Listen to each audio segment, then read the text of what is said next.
नमस्कार दोस्तों, आज का खुलासा न्यूज में आपका स्वागत है। मैं हूं नदीम अहमद और आज डालते हैं एक नजर 11 नवंबर की खबरों पर। उत्तर प्रदेश सतर्कता अधिष्ठान मेरठ की विजिलेंस टीम ने मोहल्ला काका नगर में कपड़ा ठेकेदार से 50,000 रुपए की रिश्वत लेते हुए कैराना क्षेत्र की महिला मंडल शिक्षा अधिकारी को रंगे हाथों गिरफ्तार किया है, जिसके खिलाफ कोतवाली में भ्रष्टाचार निवारण अधिनियम की धाराओं में मुकदमा दर्ज करा दिया गया है। महिला शिक्षा अधिकारी की रंगे हाथों गिरफ्तारी होने पर शिक्षा विभाग में अफरा तफरी का माहौल बना हुआ है।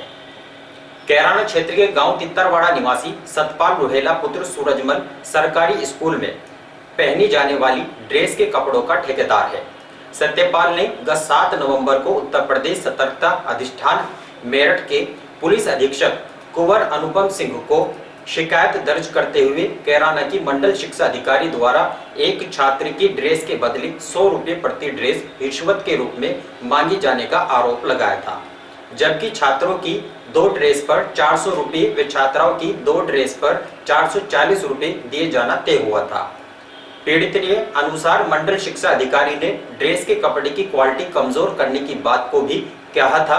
मामले को संज्ञान लेते ही विजिलेंस के पुलिस अधीक्षक कुंवर अनुपम सिंह ने उच्चाधिकारियों से वार्ता करते हुए इंस्पेक्टर पुष्पा गर्ग के नेतृत्व में एक टीम का गठन कर कार्रवाई करने के निर्देश दिए।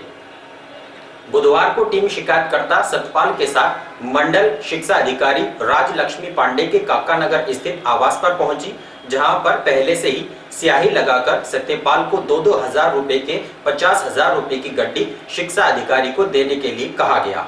जैसे ही शिक्षा अधिकारी ने पैसे लेकर अपने बैग में रखे तो टीम के सदस्यों ने शिक्षा अधिकारी को रंगे हाथों दबोचते हुए बैग से स्याही लगे रुपयों को बरामद कर लिया। विजिलेंस टीम महिला शिक्षा अधिकारी को हिरासत में लेकर कोतवाली पहुंची और घंटों की पूछताछ के बाद महिला शिक्षा अधिकारी के खिलाफ धारा 7 भ्रष्टाचार निवारण अधिनियम में मुकदमा दर्ज कराकर अपने साथ मेरठ ले गई, जहां अधिकारियों के समक्ष पेश करते हुए महिला शिक्षा अधिकारी को कोर्ट में पेश किया जाएगा। कैराना पुलिस ने एक युवक को गिरफ्तार कर उसके पास से एक अवैध तमंचा और जिंदा कारतूस बरामद किया है। बुधवार को कैराना पुलिस ने एसपी के आदेश पर चलाए चेकिंग अभियान के दौरान कैराना के पीर मस्जिद मोड़ से एक युवक को गिरफ्तार किया। पकड़े गए युवक की तलाशी ली तो उसके पास से एक अवैध तमंचा और जिंदा कारतूस बरामद हुआ। पकड़े गए आरोपी ने अपना नाम सलमान पुत्र सलीम निवासी मोहल्ला पीर जादगान बताया है। पुलिस ने आरोपी युवक को जेल भेज दिया है। कैराना पुलिस ने पुलिस अभिरक्षा से आरोपियों को छुड़ाने के मामले में 2 लोगों को गिरफ्तार किया है। पुलिस ने पकड़े गए लोगों से पूछताछ करते हुए उनको जेल भेज दिया है।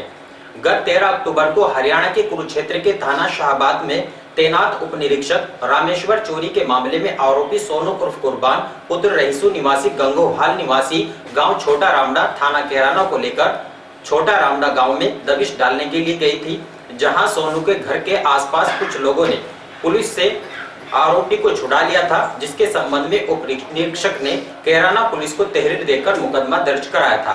मामले को गंभीरता से लेते हुए बुधवार को कैराना पुलिस ने चेकिंग के दौरान पानीपत बाईपास से उक्त मामले में फरार चल रहे 2 लोगों को गिरफ्तार किया। पकड़े गए लोगों ने अपने नाम इमरान पुत्र शमशाद व अफरुद्दीन पुत्र रियासत निवासी ग्राम रामडा बताया है। पुलिस ने उक्त लोगों को जेल भेज दिया है।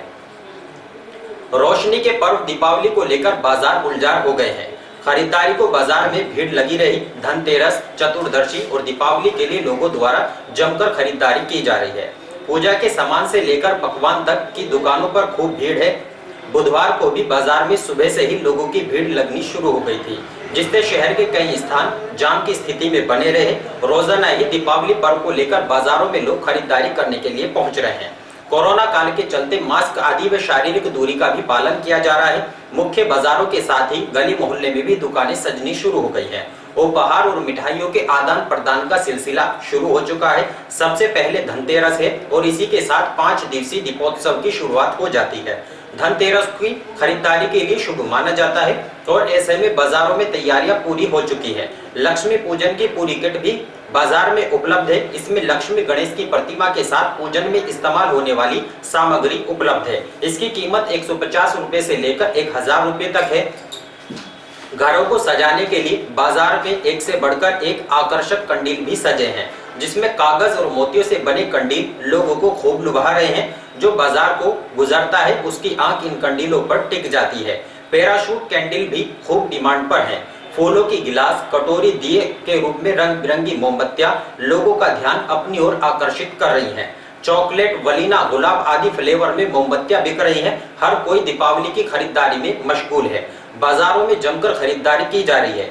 भीड़ को देखते हुए नगर के मुख्य बाजारों में पुलिस बल भी तैनात किया गया है। एनसीआर क्षेत्र में पटाखों की बिक्री व छुड़ाने पर एनजीटी के आदेश पर लगाई गई रोक के बाद पटाखा व्यापारियों के सामने संकट खड़ा हो गया है। लाखों रुपए का सामान खरीद व्यापारी प्रतिदिन अधिकारियों के कार्यालयों के चक्कर काट रहे हैं, लेकिन उनको समस्या का कोई समाधान निकलता नजर नहीं आ रहा है। ऐसे में पटाखा व्यापारी लॉकडाउन के बाद दीपावली पर आस लगाए बैठे थे, लेकिन एनजीटी के आदेश के बाद व्यापारियों के माथे पर चिंता की लकीरें साफ दिखाई दे रही है। वायु प्रदूषण में निरंतर इजाफा हो रहा है, जिसके चलते आसमान में रोजाना स्मॉग की चादर फैल जाती है। ये स्मॉग शुरू में रात में रहता है, लेकिन अब दोपहर तक स्मॉग रहने से आंखों में जलन व सांस भी घुटना महसूस होता है। वहीं कई तरह की बीमारियों ने भी दस्तक देनी शुरू कर दी है। यही वजह है कि एनजीटी ने दीपावली पर पटाखों पर रोक लगा दी है। गत 9 नवंबर की आधी रात से एनसीआर में पटाखों पर प्रतिबंध कर दिया गया है। हालांकि इसके लिए अभी आदेश जारी नहीं किए गए। बुधवार को देर शाम तक जिला प्रशासन द्वारा गाइडलाइन जारी न करने से पटाखा व्यापारियों के सामने संकट खड़ा हो गया है। पटाखों की अनुमति होने के बाद लाइसेंस बनने की प्रक्रिया जिले में खूब चल रही थी। एसडीएम के यहाँ बड़ी संख्या में बिक्री लाइसेंस के लिए आवेदन पहुंच रहे थे, जबकि जांच प्रक्रिया भी चल रही थी। लेकिन बढ़ते प्रदूषण के मद्देनजर नेशनल ग्रीन ट्रिब्यूनल ने 9 नवंबर को आधी रात से पूरे एनसीआर में पटाखा जलाने और बिक्री पर पूरी तरह से प्रतिबंध लगा दिया है, जिससे व्यापारी परेशान है। बुधवार को जिले भर में दर्जनों पटाखा व्यापारी एसडीएम कार्यालय के चक्कर काटते रहे और गाइडलाइन का इंतजार करते रहे, लेकिन उनको किसी प्रकार का जवाब नहीं मिल सका।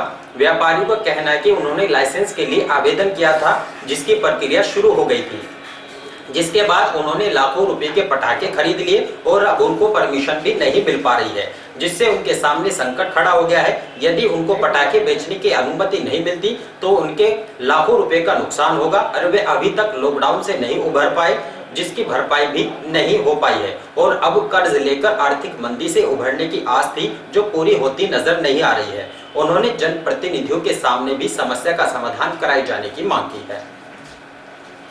हरियाणा पुलिस गढ़ीपुक्ता क्षेत्र के गांव मालेडी में छापा मारकर 2 सीमेंट व्यापारियों को चोरी के 680 सीमेंट के कट्टों के साथ गिरफ्तार कर अपने साथ ले गई।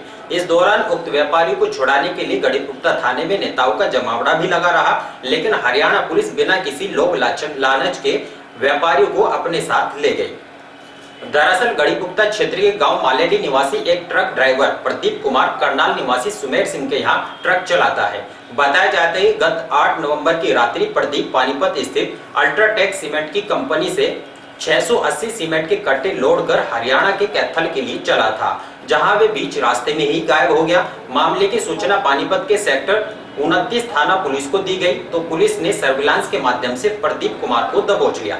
पकड़े गए चालक ने बताया कि उक्त रात्रि उसके साथ बदमाशों द्वारा लूटपाट करते हुए ट्रक को सीमेंट सहित लूट लिया था। मामले की जांच पड़ताल करते हुए पानीपत पुलिस गत मंगलवार देर रात्रि गढ़ीपुक्ता क्षेत्र के गांव मालेडी पहुंची, जहां उन्होंने गांव के 2 सीमेंट व्यापारी एहसान व जिशान को गिरफ्तार किया। पुलिस ने इस दौरान ट्रक में भरकर लाए 680 सीमेंट के कट्टों को भी बरामद किया। आरोपी चालक प्रदीप ने बताया कि उसने लालच में आकर उक्त सीमेंट के कट्टों को गांव में लाकर बेच दिया था और पुलिस को बदमाशों द्वारा लूटपाट करने की झूठी सूचना दी थी। इस दौरान रात भर व्यापारियों को छुड़ाने के लिए गढ़ीपुक्ता थाने में जमावड़ा लगा रहा, लेकिन हरियाणा पुलिस दोनों को अपने साथ ले गई। एक महिला ने कोतवाली पुलिस को शिकायत करते हुए सौतेली पुत्रियों पर पति को जबरन घर से ले जाने का आरोप लगाया है। पीड़िता ने मामले में जांच कर कार्रवाई किए जाने की मांग की है। शहर कोतवाली क्षेत्र के मोहल्ला बरखंडी रोड निवासी रानी पत्नी ओम प्रकाश ने पुलिस को शिकायत करते हुए बताया कि उसने करीब 2 माह पूर्व दूसरे समुदाय के ओम प्रकाश से शादी कर ली थी। पति को पहली पत्नी से 2 लड़कियां हैं, जिसकी शादी हो चुकी है। आरोप है कि किसी कारणवश दोनों पुत्रियों को जायदाद से बेदखल कर दिया गया। पति के 13 बीघे जमीन है, जिस पर अन्य लोगों द्वारा कब्जा है। आरोप है कि गत 2 अक्टूबर को पति की दोनों पुत्रियां पति को जबरन अपने साथ ले गई, जिसका अभी तक कोई सुराग नहीं लग सका है। पीड़िता ने मामले में जांच कर कार्रवाई किए जाने की मांग की है। मिशन शक्ति कार्यक्रम के अंतर्गत गांव मोडेट स्थित प्राइमरी स्कूल में छात्राओं के जागरूकता कार्यक्रम का आयोजन किया गया, जिसमें सरकार द्वारा जारी महिला हेल्पलाइन नंबरों की जानकारी दी गई। बुधवार को शहर के गांव मोडेट स्थित प्राइमरी स्कूल में बेसिक शिक्षा विभाग द्वारा मिशन शक्ति कार्यक्रम का आयोजन किया गया, जिसका शुभारंभ महिला थाना प्रभारी नीरज चौधरी, जिला समन्वयक राजीव कुमार देशवाल ने मां सरस्वती के सम्मुख दीप प्रज्वलित कर किया। इस दौरान उन्होंने मिशन शक्ति के बारे में बताया, जिसमें नारी सुरक्षा, नारी सम्मान और नारी स्वावलंबन के बारे में जानकारी दी गई। थाना प्रभारी नीरज चौधरी ने साइबर क्राइम के बारे में जानकारी देते हुए प्रदेश सरकार द्वारा जारी हेल्पलाइन नंबरों की जानकारी दी। और इन्हीं खबरों के साथ समाचार बुलेटिन यही समाप्त है। दीजिए इजाजत, नमस्कार।